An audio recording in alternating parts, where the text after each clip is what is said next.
la croisée des chemins. Nous devons donc remettre l'homme qu'il faut à la place qu'il faut. Pour ce faire, je vous invite donc tous à voter Brice Clotaire Oligui Nguema, car ce n'est qu'avec lui que, inéluctablement, nous atteindrons notre essor vers la félicité. Je vous remercie. Oligui Nguema bâtisseur, lui votez net. Oligui Mwana Mboka, lui votez net. Oligui Mwana Gabon, lui votez net. Chamou, lui Bandro, lui votez net. Ibanda, lui votez, lui votez net. Oligui candidat du peuple, lui votez net. Oligui candidat du peuple, lui votez net. Marché de Souboukou, toi, lui votez net. Ici, nous sommes chez nous. Et je suis chez moi ici. Aujourd'hui, c'est le grand meeting du grand bâtisseur de notre pays qui a libéré le Gabon depuis le 30 août. Le meeting a lieu tout à l'heure. Donc tout à l'heure, chacun de nous, on doit devoir s'embarquer dans le bus et aller participer au grand meeting du grand bâtisseur. Parce qu'il va nous annoncer la vision qu'il a pour le Gabon. Cette vision qu'il a commencée depuis le 30 août 2023. Son grand message, c'est de faire en sorte que chacun de nous, nous soyons des bâtisseurs. Des bâtisseurs, pas seulement ceux qui construisent les maisons, pas ceux qui construisent seulement les routes, mais des bâtisseurs dans le domaine de la santé. Pour que quand vous partez à l'hôpital, vous ne durez pas. Quand vous partez à l'hôpital, on vous reçoit bien. Quand vous partez à l'hôpital, vous trouvez les médicaments. L'éducation, pour que quand les enfants partent à l'école, qu'il y ait moins de grève, qu'il y ait des enseignants qui sont bien formés et que les enfants puissent avoir des bons résultats. À côté des bâtisseurs, il y a beaucoup de domaines. Vous avez vu aujourd'hui sur le domaine de l'habitat. Aujourd'hui, beaucoup de choses ont évolué. Donc, c'est notre bâtisseur. Celui qui bâtit, c'est celui que nous devons tous porter. Donc, tout à l'heure, c'est son grand meeting. Je ne vais pas tirer en longueur. Nous devions tous, chacun, tirer celui qui est derrière pour dire que c'est notre jour. Il faut que nous portons le candidat que nous avons choisi. Il ne faut pas qu'il y ait une différence entre le 30 août, parce que le 30 août, nous avons envahi les routes partout pour dire que nous sommes contents. Comme nous sommes contents, nous avons été contents le 30 août, nous devions aussi être contents dans les urnes.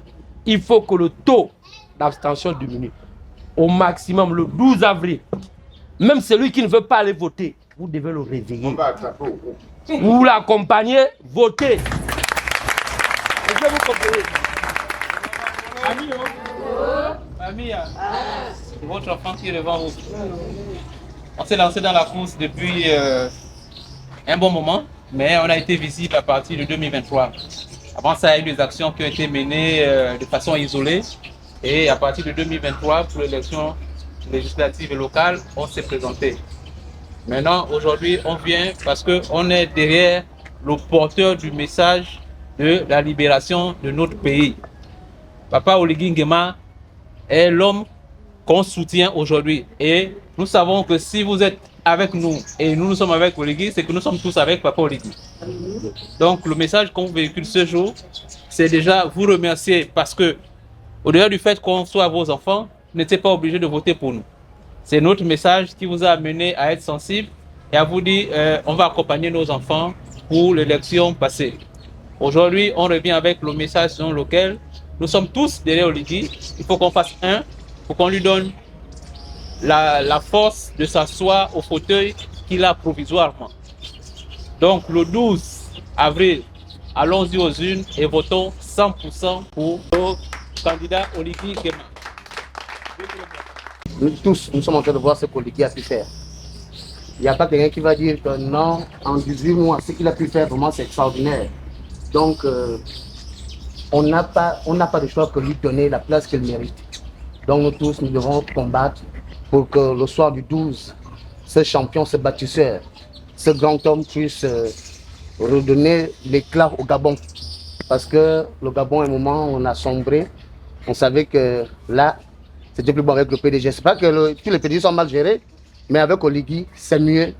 Et nous allons aller de l'avant avec lui. Merci encore. Et nous avons en face de nous l'autorité qui représente déjà le chef de l'État lui-même. Donc, vraiment, madame le chef du quartier, merci beaucoup. Nous sommes ici pour inciter les gens, à tous ceux qui doivent se déplacer. Vous avez déjà des beaux t-shirts de notre président, de notre vainqueur. Nous sommes venus pour vous dire, nous courons après le temps parce que nous-mêmes, nous devons assister à cette ouverture de meeting. Personne ne veut rater et moi non plus, je n'aimerais pas rater ce grand rendez-vous. Donc, nous sommes venus ici vous dire, vraiment de grâce, faites l'effort d'aller écouter le message du grand bâtisseur. De deux, nous savons aussi que tout le monde ne peut pas se rendre en Ngondjé. Donc, il y a des gens qui sont malades. Et pour ces gens-là qui ne peuvent pas se déplacer, mais qui auraient bien voulu écouter le message du président, nous sommes là aussi pour vous dire, son message, c'est qu'il veut être élu à 100% au soir du 12 avril. Pour nos mamans qui sont malades et qui, avec leur cœur, soutiennent l'œuvre du grand bâtisseur, nous vous disons, nous ne sommes pas là pour dire non, restez, nous sommes là pour vous dire, allons-y ensemble, écoutons, c'est lui le champion. Il n'y a pas raison qu'on fasse le désordre dans les quartiers en disant, puisqu'il est là-bas, nous sommes là-bas. Non, nous sommes là pour vous dire, il sera là-bas dans quelques minutes. Il sera peut-être là-bas à 13h. Donc on a encore le temps de dire aux gens au quartier que allons-y vite, courons, il y a les voitures, il y a tout. Il faut qu'on aille écouter le message. C'est ce message que nous sommes venus vous apporter en disant, nous sommes là au nom du président. Pas qu'il nous a envoyé, mais nous estimons qu'il a besoin de nous dans nos quartiers pour inciter nos familles à le soutenir, à lui faire confiance. Vous avez vu, il a dit qu'il est inclusif. C'est ce qu'il a dit lui-même. Il a dit qu'il fait avec tout le monde. Et il nous l'a démontré. C'est vrai qu'aujourd'hui, on critique les choses en disant on voit les mêmes visages. Non, c'est ça le rassembleur qu'il est. C'est ça l'amour du Christ qu'il a, parce qu'il a ce cœur de pardon qui dit hier on a critiqué. C'est vrai qu'on ne comprend peut-être pas bien ses choix, mais je pense que ses choix sont judicieux. Je sais qu'il va nous amener à bon port. Et c'est ce port-là vers lequel il faudrait que nous fassions confiance encore pour une fois, en faisant de lui le président légal de tous les Gabonais. Il a besoin de ça, il a besoin de nous, et le Gabon a besoin de lui. Donc vraiment, je vous remercie de nous avoir accordé ce temps.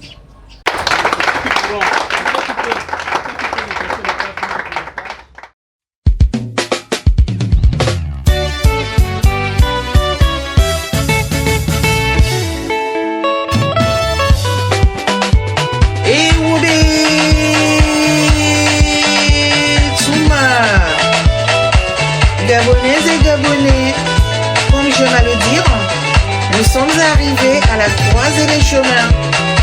Nous devons donc remettre l'homme qu'il faut à la place qu'il faut.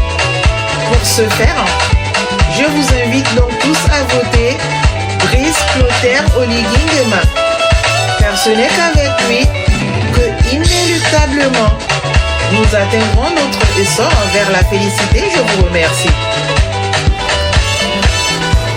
Oligui Nguema bâtisseur livotene, Oligui mwana mboka livotene, Oligui mwana Gabon livotene, Chambu libando livotene, Libanda bolivotio livotene, Oligui candidat du peuple livotene, Oligui candidat du peuple livotene.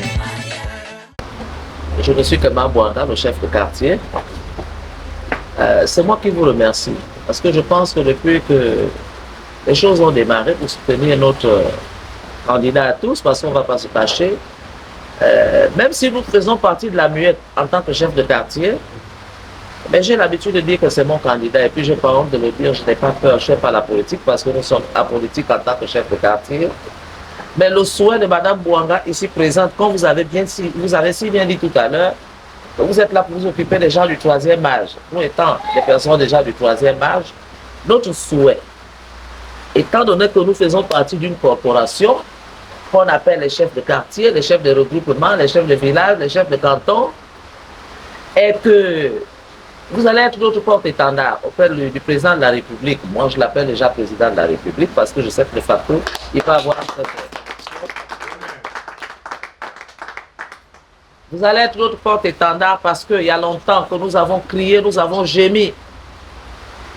Nous n'avons jamais eu de solution à la chefferie. je voudrais qu'au moment où je parle, puisqu'il y a les médias qui m'entendent, parce que c'est mon fils, et il est le père de la nation, là je deviens son enfant. Parce qu'un père ne peut donner que quelque chose de bien à son enfant et non un serpent pour le mordre pour qu'il meure. Nous sommes en train de mourir à petit feu, les chefs de quartier. Si vous avez vu une dame parler à la télé et qu'il a augmenté les indemnités du village, c'est bien Madame Bouanga que vous voyez. Et j'ai parlé, même pas, il n'a même pas fait un mois et demi, il a répondu à mon appel et moi je salue cette initiative. J'ai dit c'est le président qu'il nous faut. Maintenant, il s'agit de nous, les chefs de quartier. Nous n'arrivons pas à agir comme il se doit. De un, nous avons déjà fait des propositions de projet de loi. Et j'ai dit ce projet de loi ne va être élaboré qu'en présence des chefs de quartier que nous sommes, parce que c'est nous qui vivons la chose dans les quartiers. Nous sommes chosifiés, nous ne sommes pas respectés, nous ne sommes pas soutenus, nous ne sommes pas écoutés. Ce que nous voulons aujourd'hui, c'est qu'à cause de notre fils qui est là, qui est aussi le père de la nation, que le chef de quartier, qu'il puisse redorer l'image de la chefferie, du chef de quartier que nous sommes. Parce que nous avons besoin d'être compris, nous avons besoin d'être respectés, nous avons besoin d'être accompagnés, nous avons besoin d'être écoutés. J'ai été en Côte d'Ivoire et au Cameroun. Là-bas, on ne joue pas avec les chefs de quartier. Quand le chef parle, tout le monde se soumet. Et nous disons ceci, que Dieu nous a donné un potentiel. C'est à nous, les chefs de quartier, de le développer. Nous ne sommes pas là seulement pour régler les affaires courantes. Il y a le Sénat, où le chef de quartier doit être. Il y a le Conseil économique et social, où le chef de quartier doit être. Il y a l'Assemblée nationale, mais pourquoi pas la présidence de la République? On a aussi besoin des chefs de quartier là-bas. Parce qu'il s'agit de traiter les affaires de la chefferie gabonaise. Et je dis que la magistrature a commencé au village. Nous ne sommes pas les chefs de coutumier aujourd'hui, nous sommes les chefs de quartier. Nous sommes un peu en miniature au tribunal de première instance de Libreville. Nous avons besoin d'être assis. Et pour être assis, il faut que notre fils, qui est notre père de la nation, nous reçoive. Nous avons besoin d'être reçus par lui. Là, je parle du volet des chefs de quartier. En ce qui concerne les personnes du troisième âge, il y en a tellement dans nos maisons qui dorment, où les enfants les ont abandonnés. C'est parfois Mabanga que vous voyez qui fait les œuvres de charité avec ses maigres moyens. L'indemnité n'est que de 100 000. Je suis obligé d'épargner mes 100 000 pendant combien de temps pour avoir au moins 500 000 et faire du bien au troisième âge dans mon quartier, aux veuves et aux orphelins. Les chefs de quartier n'ont pas de budget de fonctionnement. Si on peut, à la mairie de Libreville, qui est la commune, comment on appelle ça? Je crois ouvrir une ligne budgétaire pour les chefs de quartier. Et nous voulons aussi qu'en dehors de cette ligne budgétaire, qu'il y ait des avantages qui accompagnent la fonction du chef, parce que nous ne bénéficions de rien du tout. Nous sommes obligés de dire la vérité parce que nous avons en face de nous quelqu'un qui comprend. Et nous croyons qu'au sortir de cette élection, il va nous recevoir. C'est notre souhait absolu. Et les papas et les mamans qui sont dans les maisons là, nous souhaitons aussi, étant donné que les enfants les ont abandonnés, je crois d'ouvrir quelque chose de communautaire dans un quartier où le chef peut gérer. C'est-à-dire s'occuper de ces personnes-là. Ou alors qu'il crée quelque chose pour recenser toutes ces personnes afin de les nourrir, parce que le Gabonais a besoin de manger. Le Gabonais a besoin de se vêtir. Le Gabonais a besoin de se soigner. Mais il y en a qui n'arrivent pas à se soigner, qui meurent parce qu'il n'y a pas d'argent. Il y a ce qu'on appelle le patrimoine, c'est 400 000 qu'on donne. Mais pour organiser les obsèques au Gabon, vous savez ce que ça coûte. Je n'ai pas besoin de parler. Parce que nous connaissons tous. Le patrimoine donne 400 000. Nous allons avoir le cercueil dedans, nous allons l'habiller, la mise en bière, tout dedans. Ce n'est pas possible parce que les maisons des pompes funèbres ont leur quota qu'ils demandent, même aux indigents. Mon souhait qu'on s'occupe bien des personnes du troisième âge comme il se doit. Il y a, je crois qu'il y a aujourd'hui une loi qui est sortie qui dit qu'on doit s'occuper des personnes vivant avec un handicap. Mais pourquoi pas une loi aussi qui va sortir pour dire qu'on s'occupe des gens du troisième âge qui n'ont pas bénéficié des pensions de retraite ni des pensions de survivants, mais qui sont là, qui vivent, mais qui meurent à petit feu dans les maisons. Est-ce qu'on ne peut pas ressortir cette loi? Là, je m'adresse à l'Assemblée nationale et également au président de la République, parce que c'est lui qui prend les décisions. Nous avons besoin de tout ça. Nous avons vraiment besoin de tout ça. Le chef de quartier n'a pas de budget de fonctionnement. Vous êtes arrivé là, quelqu'un peut arriver tout de suite, ma femme veut accoucher, je n'ai pas d'argent. Ma est obligée de faire des pieds et des mains. Et pourtant, elle n'a pas un budget de fonctionnement. Si elle a 5 000 francs, l'obligé de dire qu'elle va amener à l'hôpital. Vous voyez un peu ce que les chefs de quartier vivent. Nous vivons ça. Nous vivons ça. Et je voudrais attirer l'attention de la mairie de Libreville et de nos plus hautes autorités, parce que le chef de quartier, vous voyez, il y a des femmes qui vendent le poisson à la braise sur la route là. Si le chef sort pour parler, ce sont les personnes qui ont les maisons en bordure de route, qui ont le monopole de devenir maintenant les propriétaires de la voie publique et du domaine communal. Le chef de quartier n'a pas le droit de dire, toi recule un peu, parce que c'est un peu trop fort. Recule. Le propriétaire de la maison qui est gabonais, qui n'a même pas un titre foncier, ni un décret d'attribution, viendra engueuler le chef de quartier. Et quand le chef de quartier se plaint, parfois là où on amène le chef de quartier, on ridiculise le chef de quartier. Pourquoi on ridiculise le chef de quartier? Parce que le propriétaire de la maison a un nom. Il va avoir son parent qui est policier, qui va ridiculiser le chef de quartier, ou il va avoir son parent qui est maire, qui va ridiculiser le chef de quartier. Nous ne voulons plus de ça. Trop, c'est trop. Je vous remercie. Nous sommes déplacés parce qu'il y a des gens qui sont malades dans l'arrière-pays et qui auraient bien voulu, n'est-ce pas, aller à l'ouverture du président parce que c'est leur président. Compte tenu de leur état de santé, nous avons tenu de venir nous relayer et inciter les populations du 3e à se mobiliser massivement et aller vers Angongé. Donc nous sommes en train de partir pour soutenir ce grand homme, ce bâtisseur, qui nous a donné espoir de croire que le Gabon sera meilleur. Donc nous sommes là, nous étions dans les PK, maintenant nous sommes à Péri-Dakar pour voir les chefferies, pour inciter les populations, n'est-ce pas, à aller massivement au meeting d'ouverture de campagne de notre champion.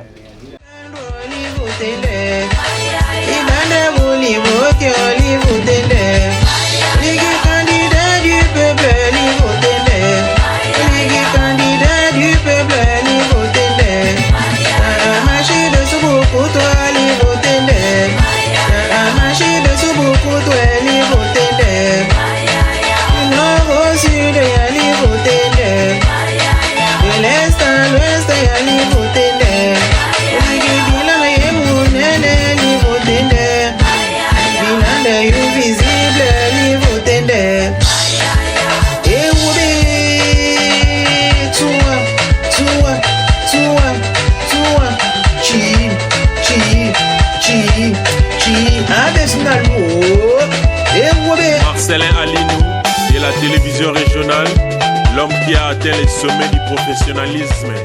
Merci.